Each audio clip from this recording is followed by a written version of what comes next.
Hi students, जैसा कि मैं आपको पहले बताया था कि आर्टिकल का मैं पूरे नए वीडियो बनाने जा रहा हूं, तो उसी कड़ी में मैं अगला पार्ट बताने जा रहा हूं। आप इस चैनल को सब्सक्राइब कर लीजिए ताकि मैं जो ही वीडियो डालूँ उसका नोटिफिकेशन आपके पास चले जाए, और वीडियो को लाइक कीजिए ताकि मैं भी वीडियो बनाने के लिए इंस्पायर हो सकूँ। और आप इस वीडियो को ज़्यादा से ज़्यादा शेयर कीजिए ताकि जो भी बच्चे घर पर बैठे हो उसका भी क्लास पूरा हो जाए। चलिए, तो मैं फिर इस सीरीज में मैं आगे बढ़ता हूँ, आर्टिकल का चैप्टर में आगे बढ़ाता हूँ। तो मैं आपको जैसा पहले आर्टिकल में बता चुका हूँ, तो एक टॉपिक मैं जो चर्चा करने जा रहा हूँ, जनरल वे में अगर मैं कहीं जाता हूँ, कोई भी आदमी अगर कहीं जाता है और जहां जाइएगा वहां जाने का उद्देश्य वही होता है जिसके लिए वो बना होता है। जैसे आप स्कूल जा रहे हैं तो स्कूल जाने का उद्देश्य पढ़ना है तो गो टू स्कूल होगा, बट स्कूल जा रहे हैं लेकिन स्कूल जाने का उद्देश्य पढ़ाई करना नहीं है। जैसे आपके पेरेंट्स जाते हैं स्कूल, तो आपके पेरेंट्स आपको स्कूल में पढ़ने नहीं जा रहे हैं, वो आपके किसी अन्य काम के लिए जा रहे हैं, तो वहां पर द लगेगा, गो टू द स्कूल। लेकिन आप अगर स्कूल जा रहे हो पढ़ाई करने तो वहां पर द का प्रयोग नहीं होगा। अगर कोई टीचर जाता है स्कूल तो वो उसी लिए जाता है जिसके लिए वो स्कूल बना हुआ है। जिस स्कूल बना हुआ पढ़ाने के लिए, पढ़ने के लिए, तो टीचर वहां पढ़ाने जा रहा है तो वहां पर द का प्रयोग नहीं होगा। लेकिन अगर कोई पेरेंट्स जाते हैं या अगर कोई आपको जैसे कोई जादू दिखाने जा रहा है तो जादू स्कूल जादू दिखाने के लिए तो नहीं है, बट वो स्कूल जा रहा है तो वहां पर द का प्रयोग होगा। तो इस कड़ी में मैं आपको एक टॉपिक बता दूं, जैसे एक सिनेमा है और एक थिएटर है। तो सिनेमा और थिएटर जाने का उद्देश्य तो वही होता है, देखने, लेकिन आपको इसका उद्देश्य कुछ भी हो वो मायने नहीं रखता है। लेकिन सिनेमा और थिएटर के साथ अगर गो टू का यूज करते हैं तो वहां पर आर्टिकल द का प्रयोग होगा, चाहे उद्देश्य उसका कुछ भी हो। एक बात याद रखिएगा, यहाँ गो टू स्कूल हो सकता है बट गो टू सिनेमा नहीं होगा, गो टू द सिनेमा होता है। हमेशा याद रखिएगा, कैसे एक्सेप्शन है, बच्चे यहाँ पर गलतियां करते हैं। बच्चे क्या, बहुत सारे टीचर्स भी इस चीज को ध्यान नहीं देते और गलतियां कर जाते हैं। तो ध्यान क्या देना है, go to the cinema, go to the theatre. ये दो टॉपिक है, एक्सेप्शन है, याद रखना है कि सिनेमा और थिएटर उद्देश्य चाहे उसका कुछ भी हो, हम वहां पर जाएंगे तो वहां पर उसके पहले आर्टिकल द का प्रयोग होगा। नेक्स्ट पॉइंट है, आपको मैं यहां बता दूं, अगर कोई आ जाता है कमिटी, कोई आ जा रहा है क्लब, अगर कोई आ रहा है फाउंडेशन या किसी ट्रस्ट का नाम आ रहा है, तो ऐसा अगर कोई भी नाम आएगा तो उस नाम के पहले आर्टिकल द का प्रयोग होगा। अब कहता क्या है, जैसे क्लब का नाम है लायंस है, थोड़ा ध्यान दीजिएगा, कभी कभी आप लोग को मान ली नहीं बुझाया तो कंफर्ट कर लीजिएगा, LION है। तो लायंस क्लब, अब ये किसी क्लब का नाम है, जैसे आपके इधर होगा rotary club, red cross club, बहुत सारे क्लब आपके इधर भी होगा, आप देखे होइएगा। तो जैसे ये लायंस क्लब है तो क्लब का नाम है तो यहाँ पर आर्टिकल द लगा है। जैसे यहाँ पर कमिटी के रूप में हुआ यूनाइटेड नेशन, इससे अमेरिका का जो छोटे छोटे टुकड़ा जो था, अलग अलग टुकड़ाओं में जो बटा हुआ था देश, उन सारे टुकड़ाओं को एक जगह इकट्ठा करके एक अमेरिका बनाया गया और उस अमेरिका का नाम क्या दिया गया, यूनाइटेड स्टेट। तो एक कमिटी हुआ तो इस कमिटी के नाम के पहले आर्टिकल क्या लग गया, द लग गया। यहां देखिए ट्रस्ट है आपको WHO, ये क्या है, ट्रस्ट है। अब यहां पर ध्यान क्या देना है, WHO वर्ल्ड हेल्थ ऑर्गेनाइजेशन, इसके बारे में आप सुने होइएगा, कोरोना के चक्कर में आप इसकी चर्चा बार बार हो रही है। ये ऐसी संस्था है जो वर्ल्ड में लोगों के हेल्थ को मॉनिटरिंग करता है, विश्व के सारे लोगों के हेल्थ को मॉनिटरिंग करता है, सारे देश को गाइडलाइन करता है। जैसे WHO द्वारा बराबर कंटिन्यू आपको गाइडलाइन दिया जा रहा है कि कोरोना से बचने के लिए क्या किया जा सकता है, क्या क्या कर सकते हैं, वो सारे कर रहा है। तो ये एक ट्रस्ट है, तो इस ट्रस्ट के नाम के पहले हम लोग आर्टिकल क्या लगाते हैं, द लगाते हैं। जैसे फाउंडेशन का नाम है फोर्ड फाउंडेशन, और फिर फाउंडेशन का नाम आया तो वहां पर आर्टिकल द लगेगा। चलिए, अब एक टॉपिक मैं आपको बता रहा हूं, प्लूरल नाउन। अब प्लूरल नाउन से पार्टिकुलर, जनरल वे में आप याद रखिएगा, जैसे प्लूरल नाउन बोले तो वहां पार्टिकुलर का बोध नहीं होता है। जैसे कैसे आप कहेंगे, जैसे मैं बोलूं बॉयज आर नटी, अब आप यहां पर ये नहीं बता सकते कि कौन सा लड़के बदमाश है, यहां पर हुआ कि सारे लड़के बदमाश है, यहां पर पार्टिकुलर का बोध नहीं हुआ। लेकिन जरा मैं यहां पर ये कह दूं, the boys of my village, the boys of my village are nutty. अब जरा ध्यान दे दो, अब मेरे गांव के लड़के नटी है, यहां पर खास हो गया, दुनिया के सारे बच्चे नटी नहीं है, यहां पर केवल नटी कौन है, तो मेरे गांव के लड़के बदमाश है। तो यहां पर प्लूरल नाउन तो है, नाउन क्या है, प्लूरल है, सिंगुलर नहीं है, प्लूरल है। लेकिन इस प्लूरल से बोध क्या हुआ, खास का, ये खास का बोध कर दिया, डेफिनिट का बोध कर दिया, पार्टिकुलर का बोध कर दिया। तो यहां पर हम लोग आर्टिकल द का प्रयोग करेंगे। जैसे शिक्षक, किसी को आप कहेंगे कि शिक्षक गुणवान होते हैं, नहीं।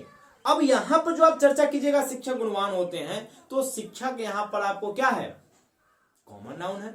लेकिन आप शिक्षक चर्चा कीजिएगा तो एक टीचर वहां पर द लगेगा नहीं। जैसे आप कहिएगा टीचर दयालु होते हैं, तो द टीचर इज काइंड, ये वो है। लेकिन अगर आप कहिएगा शिक्षक दयालु होते हैं, कौन से शिक्षक, खास का बोध नहीं हुआ। लेकिन आप ये कहिएगा कि मेरे स्कूल के शिक्षक, मेरे कॉलेज के टीचर, मेरे कॉलेज के प्रोफेसर, मेरे कॉलेज के लेक्चरर्स, प्लूरल नाउन, तो वहां पर क्या हो गया, खास हो गया। तो वहां पर उसके पहले आर्टिकल क्या लगा दीजिएगा, द का प्रयोग कीजिएगा। तो प्लूरल से अगर खास का बोध होगा, वहां पर आर्टिकल क्या लगा लीजिएगा, द का प्रयोग कीजिएगा। चलिए नेक्स्ट पॉइंट है, नाउन है, कोई भी नाउन, उससे उसके गुण का बोध होता है। जैसे मैंने यहां पर जो जज लिखा है, तो मेरे यहां जज करने का मतलब वो जो न्याय करता वो नहीं करने का मतलब है। मैंने यहां बोला है जज इन हिम, उसके अंदर का जो जज है। अब यहां पर से जरा ध्यान दे दो, किसी के अंदर के जज का कहने का मतलब क्या हुआ, मैं उसके गुण का बोध करा रहा हूं, मैं उसके अंदर की भाव को बोध करा रहा हूं। तो वही तो मैं बोला हूं कि अगर नाउन से गुण का या किसी भाव का बोध होगा, तो उसके पहले आर्टिकल द का प्रयोग होगा। ध्यान दे दीजिएगा, नाउन है बट ये नाउन नाउन नहीं है, एज ए एब्स्ट्रैक्ट नाउन हो गया, यानी उसके गुण का बोध करा दिया। क्या कर दिया, गुण का है proper noun, sorry common noun. लेकिन कॉमन नाउन का यूज कैसे हो गया, एब्स्ट्रैक्ट नाउन के रूप में हो गया, गुण बताने के लिए हो गया। तो उसके पहले आर्टिकल क्या लग जाएगा, द का प्रयोग हो जाएगा। ठीक है, चलिए नेक्स्ट पॉइंट करते हैं। जब दो नाउन या दो से अधिक नाउन एक ही व्यक्तियों या वस्तुओं के लिए प्रयोग होता है। यहां कहने का मेरा सेंस क्या था, जरा ध्यान दीजिएगा। क्या हुआ, जैसे दो पर्सन है, जैसे मान लीजिए the man and the member of parliament. अब मैंने दोनों के पहले द लगाया है, the man and the member of parliament. इसका मतलब क्या हुआ कि आदमी अलग है और वो member of parliament, that means MP अलग है, यानी दो आदमी आ रहा है, एक वो साधारण आदमी आ रहा है और एक सांसद आ रहा है। तो दो आदमी हुआ, दो नाउन है, तो दोनों के पहले द लगेगा। लेकिन मैन भी उसी आदमी को कह रहा हूं और एमपी भी उसी आदमी, चूंकि एमपी है तो आदमी होगा ही, तो कॉमन सी बात है। तो वहां पर जब मैं बोलूंगा मैन एंड एमपी, तो वहां पर केवल पहले वाले के साथ लगेगा, the man and MP is coming. लेकिन अगर दोनों दो व्यक्ति है तो दोनों के पहले द लगेगा, the man and the MP are coming. ठीक है, तो आपको यहां पर ध्यान क्या देना है, अगर कोई दो नाउन या दो से अधिक नाउन से एक ही व्यक्ति या वस्तु का बोध होगा, तो हम लोग केवल पहले वाले नाउन के साथ क्या लगाएंगे, आर्टिकल द लगाएंगे। लेकिन अगर दो नाउन है और दोनों से दो अलग अलग व्यक्ति का बोध होगा, तो आपको क्या करना है, दोनों नाउन के पहले द लगा देना है। जैसे यहाँ पर सेक्रेटरी है और यहाँ ट्रेजर है, दो व्यक्ति है, अगर दो व्यक्ति है दोनों अलग अलग है, तो दोनों के साथ आर्टिकल द लगेगा। नहीं, सेक्रेटरी भी वही व्यक्ति है, ट्रेजर भी वही व्यक्ति है, तो केवल पहले वाले नाउन के साथ आर्टिकल द लग जाएगा। ठीक है, चलिए अगला बात करते हैं। कोई भी कंट्री का नाम होता है, जैसे इंडिया है, अमेरिका है, चाइना है, आपके पड़ोसी पाकिस्तान है, नेपाल है, कोई भी कंट्री का नाम हो, तो उस कंट्री के नाम के साथ आर्टिकल द नहीं लगता है। ध्यान रखना है, किसी भी कंट्री के नाम के साथ आर्टिकल द नहीं लगता है। नहीं लगने का रीजन क्या होता है, वो प्रॉपर नाउन हो जाता है। क्या हो जाता है, प्रॉपर नाउन हो जाता है। जैसे India is a great country, Bharat एक महान देश है, अब इंडिया प्रॉपर नाउन है, वहां पर आर्टिकल द का प्रयोग नहीं करेंगे। Nepal is a very small country, वहां पर नहीं लगेगा, क्योंकि नेपाल किसी पार्टिकुलर कंट्री का नाम है। तो जनरल वे में कंट्री का नाम आएगा तो वहां पर आर्टिकल द का प्रयोग नहीं करेंगे।